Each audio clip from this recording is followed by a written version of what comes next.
Hi അസ്സലാമു അലൈക്കും. ഇന്നത്തെ എൻ്റെ പുതിയ വീഡിയോയിലോട്ട് എല്ലാവർക്കും സ്വാഗതം. അപ്പം നമ്മുടെ കയ്യിൽ പഴവും അതുപോലെ തന്നെ ഒരു വലിയ ഉള്ളിയൊക്കെ ഉണ്ടെങ്കിൽ എളുപ്പത്തിൽ ചെയ്തെടുക്കാൻ പറ്റുന്ന ഒരു റെസിപ്പിയാണ് ഇന്ന് ഞാൻ കാണിക്കുന്നത്.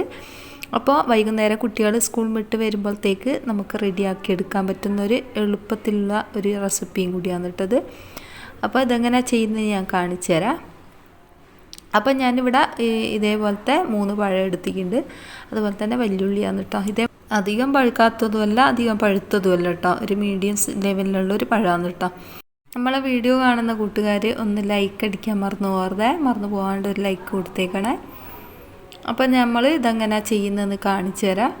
അതിന് വേണ്ടിയിട്ട് നമ്മൾ വലിയ ഉള്ളി എടുത്തിട്ടുണ്ട്, ഒരു വലിയ ഉള്ളി ഇട്ട് അതൊന്ന് നേരാക്കിയിട്ട് ഇതുപോലെ ഒന്ന് കട്ട് ചെയ്ത് കൊടുക്കുക കേട്ടോ. ഈ ഒരു വീഡിയോ കാണുന്നത് പോലെ കട്ട് ചെയ്യുക കേട്ടോ. അതാ ഈ ഒരു നടുക്കൂടെ നമ്മളൊരു വരട്ട് കൊടുത്തിട്ട് ഇതേപോലെ കുഞ്ഞു കുഞ്ഞു പീസാക്കിയിട്ട് കട്ട് ചെയ്ത് കൊടുക്കുക. അപ്പോൾ ഈ ഒരു വലിയ ഉള്ളി മുഴുവനായിട്ടും ഞാൻ എടുക്കുന്നില്ല, ഒരു 1/4 ഭാഗം മാത്രമാണ് കേട്ടോ ഞാൻ എടുക്കുന്നത്. അപ്പോൾ ഇതേപോലെ ഞാൻ കട്ട് ചെയ്ത് കൊടുക്കുന്നുണ്ട്. ഇനി ഒരു പാത്രം അടുപ്പിലേക്ക് വെച്ചിട്ട് ഞാനൊന്ന് ചൂടാകാൻ വെക്കുന്നുണ്ട്. ഇനി അതിലേക്ക് നമുക്ക് നല്ല നെയ്യില്ലേ അത് ഒഴിച്ച് കൊടുക്കുക. ഇതിലേക്ക് കുറച്ച് വെളിച്ചെണ്ണയും കൂടി ചേർത്ത് കൊടുക്കണേ. എന്നിട്ട് നമ്മൾ നേരത്തെ കട്ടാക്കി വെച്ച ഈ ഒരു ഉള്ളി പാനിലേക്ക് ഇട്ട് കൊടുക്കുക. എന്നിട്ട് നല്ലോണം ഒന്ന് ചോന്ന് വരുന്നത് വരെ ഒന്ന് നമ്മളൊന്ന് വാട്ടിയെടുക്കുക കേട്ടോ. ഇപ്പം ഞാൻ ഇതിലേക്ക് ചേർത്ത് കൊടുത്തത് ഏലക്കായാണ്. ഏലക്കായ കൂടി ചേർത്ത് കൊടുത്തതിന് ശേഷമാണ് കേട്ടോ അതൊന്ന് നല്ലോണം ഒന്ന് ചോപ്പിച്ചെടുക്കേണ്ടത്. എന്നാലാണ് ഈ ഉള്ളിക്കൊരു ഏലക്കായൻ്റെ നല്ലൊരു ഫ്ലേവർ വരിക. അപ്പോൾ ഇതാ ഇതേപോലെ ഒന്ന് വാട്ടിയെടുക്കുന്നുണ്ട്. കുറച്ചധികം തന്നെ എണ്ണ ഉള്ളതിനെ കൊണ്ട് തന്നെ ഇത് നല്ലോണം തന്നെ പെട്ടെന്ന് തന്നെ വാടി വരും കേട്ടോ. ഇപ്പോൾ ഏകദേശം ഞാനൊരു ടേബിൾ സ്പൂണോരോ എണ്ണ ഇതിലേക്ക് ചേർത്ത് കൊടുത്തിട്ടുണ്ട്.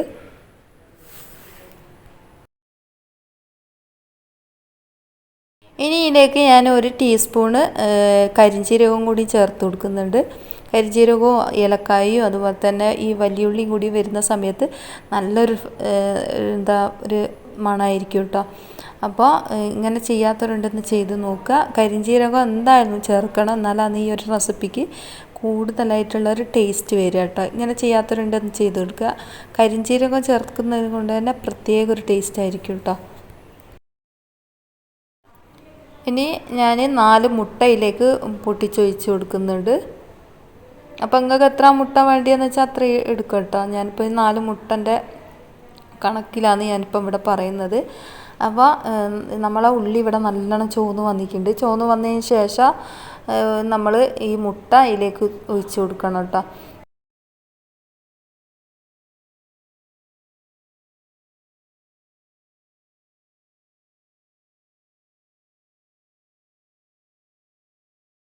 മുട്ട ഞാൻ മുഴുവനായിട്ട് ഇതിൽ ചേർത്ത് കൊടുത്തിട്ടുണ്ട്. ഇനി ഇതിലേക്ക് നമുക്ക് മധുരത്തിന് ആവശ്യമായ പഞ്ചസാരയും കൂടി ചേർത്ത് കൊടുക്കണം.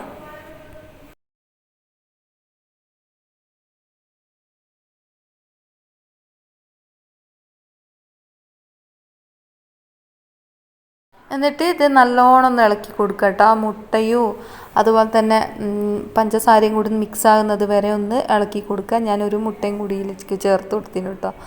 അപ്പോൾ നല്ലോണം ഒന്ന് മിക്സാക്കി ഇട്ട് കൊടുക്കുക, എന്നാലാണ് ഈ ഒരു റെസിപ്പി കറക്റ്റായിട്ട് വരും. അപ്പോൾ ഇതേപോലെ നല്ലോണം ഇളക്കി ഇട്ട് കൊടുക്കുക കേട്ടോ. മുട്ടയും പഞ്ചസാരയും ഒന്ന് മിക്സ് ആകുന്നത് വരെ.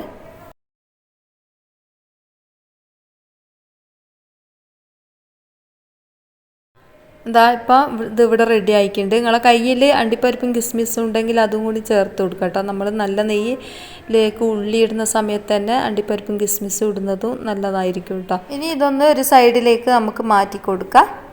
അപ്പോൾ ഒന്ന് ചൂടൊന്ന് തണിയട്ടെ. മസാലക്കൂട്ട് ചൂടൊന്ന് തണിഞ്ഞ് വരുന്ന നേരം കൊണ്ട് നമുക്കിവിടെ പഴം ഒന്ന് സ്റ്റീം ചെയ്തെടുക്കാം കേട്ടോ. ഇതേപോലെ ഞാൻ 2 കഷ്ണങ്ങളാക്കിയിട്ട് നമ്മളെ ഇഡ്ഡലി പാത്രത്തിലേക്ക് ഇട്ട് കൊടുക്കുന്നുണ്ട്.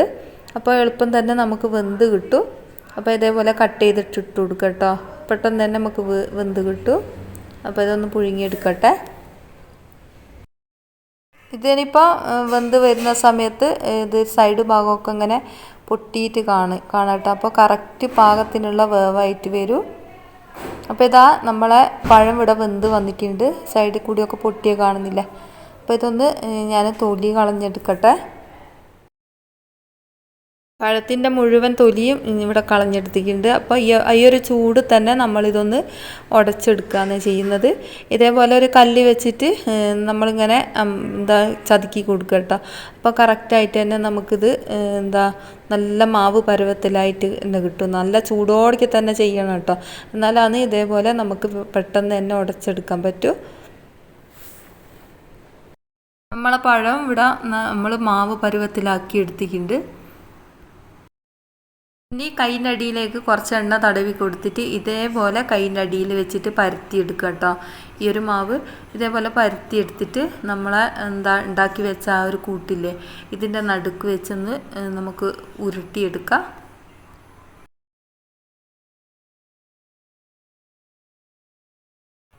ഇതേപോലെ നടുക്കേക്ക് വെച്ച് കൊടുത്താൽ മതി. എന്നിട്ട് ഇത് രണ്ട് ഭാഗത്തുനിന്നും ഒന്ന് നടുക്കേക്ക് വെച്ചിട്ട് രണ്ട് ഭാഗത്തുനിന്നും ഒട്ടിക്കുക കേട്ടോ. എന്നിട്ട് നല്ലോണം റോളാക്കി എടുക്കുക. ഇതേപോലെ ഒട്ടിച്ചു കൊടുത്താൽ കറക്റ്റായിട്ട് തന്നെ നമുക്ക് ഒട്ടിക്കിട്ടും.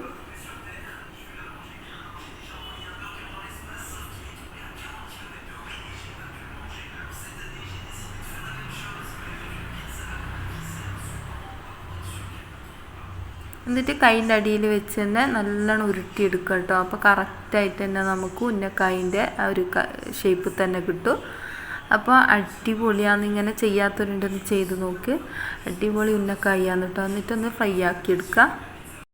മുഴുവനായിട്ടും ഇതേപോലെ ആക്കിയെടുക്കുക. ഇനി ഇതൊന്ന് ഫ്രൈ ആക്കിയെടുക്കുക. നമുക്ക് കുറച്ച് വെളിച്ചെണ്ണ പാത്രത്തിലേക്ക് ഒഴിച്ച് കൊടുത്തിട്ട് ഇതൊന്ന് ഫ്രൈ ആക്കിയെടുക്കുക. അപ്പം 3 പഴത്തിന് ഇത്രയും ഉന്നക്കായി എനിക്ക് കിട്ടിയിട്ടുണ്ട്. ഇനിയിപ്പോൾ ഇതൊന്ന് ഫ്രൈ ആക്കി എടുക്കട്ടെ. ഇതേപോലെ നല്ല ചൂടായ എണ്ണയിലേക്ക് ഇട്ട് കൊടുത്തിട്ട് നല്ല ഗോൾഡൻ കളറാകുന്നത് വരെ ഒന്ന് പൊരിച്ചെടുക്കുക.